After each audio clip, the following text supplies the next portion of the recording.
हल्के हल्के से लोग भ्रष्टाचार करते, उनकी रूह कांप जाती है आपके आने से। और मैं ये बात बिल्कुल जिंदा दिली से कह रहा हूं, और मैं आपके चरणों में इसलिए प्रणाम करता हूं कि मुझे उम्मीद है कि सागर आए हैं तो आप सब कुछ सुधार के जाएंगे। बस यही मेरा सवाल है। भैया सब सुधर ही जाएंगे यार।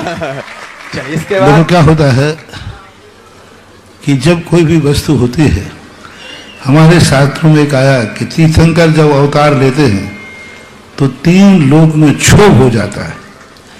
क्षोभ क्यों हो जाता है?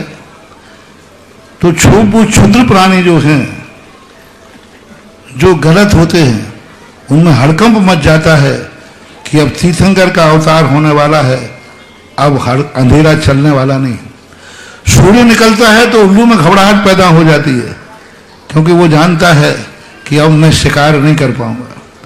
इसी प्रकार जो दुर्जन लोग हैं वे घबराते हैं कि पता नहीं अब क्या होगा, और सज्जन लोग हैं वो आनंद मनाते हैं कि वही होगा तो सबसे अच्छा होगा। तो घबराहट उन्हीं को होती है जिनके अंदर पाप होता है। हमारे पूज्यवर कुंदकुंज स्वामी ने लिखा है कि भय से मुक्ति का कारण क्या है? निरपराध। और जो निरपराधी होता है उसको भय नहीं लगता। वो तो चाहता है कि अच्छे लोग आवे, वो तो चाहता है कि भगवान का विहार हो। मात उल्लू नहीं चाहता कि प्रकाश कभी हो।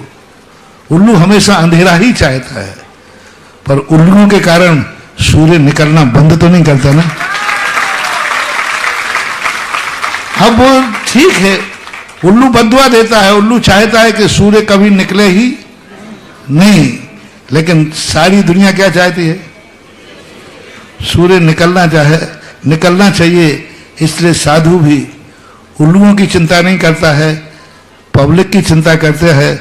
उनको भोर देता है, प्रातःकाल देता है, शगुन देता है, और उनको पथ भी देता है और पाथेय भी देता है। इसलिए अब मुझे पता नहीं है कि कौन मेरे से डर रहा है। मैं डराने को तो कभी किसी को डराता नहीं। जब मैं नहीं डरता हूं तो मैं किसी को डराने का भाव भी नहीं करता हूं। अब लोग मेरे से अपने आप डरते हैं तो मैं करूं क्या? क्योंकि साधु से जब कोई व्यक्ति डरता है तो समझ लेना चाहिए उसके अंदर कोई पाप है। साधु से कभी कोई दूर भागता है, समझ लेना चाहिए उसके अंदर पाप है। साधु को यदि वो नहीं चाह रहा है तो समझ लेना चाहिए एक पाप है। एक गुटखा खाने वाला था, वो भक्त था, दुश्मन नहीं था, भक्त था, लेकिन वो दिन में नहीं आता था। वो रात में जब हम मौन लेते थे तो भैयावती करने जरूर आता था। और हम रात में लाइट का प्रयोग करते नहीं, तो अंधेरे में हमें दिखता नहीं कि कौन आया कौन गया, तो वो रात में आता था। उससे पूछा भाई दिन में? बोले दिन में तो मेरी हिम्मत नहीं है कि महाराज के पास जाऊं, क्योंकि मैं गुटखा खाता हूं।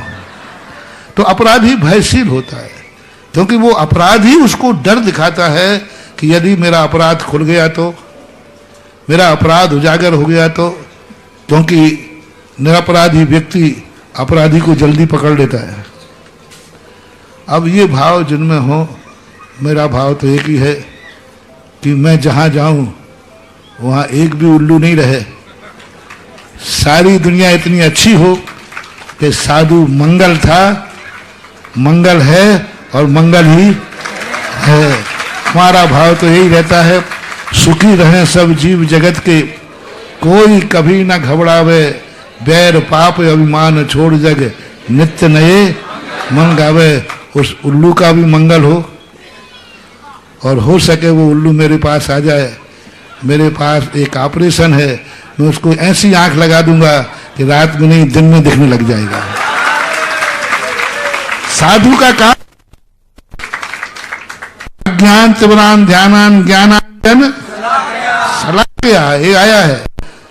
जिसको दिन में नहीं दिखता है, ऐसे लोगों की अंजन सलाका साधु के पास ही होती है। मंगलाचरण में कहते हैं ना, ज्ञानांजन सलाह के आगे एक पंक्ति और है, कामदम मोक्षदम चैव ओंकाराय नमो नमः।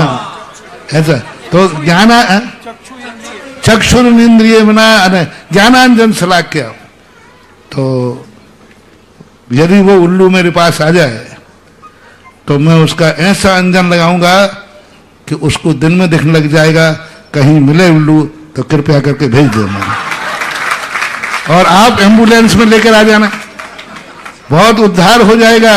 उसको दिन में दिखने लग जाएगा, सूरज को गालियां देना बंद कर देगा और उसका कल्याण हो जाएगा।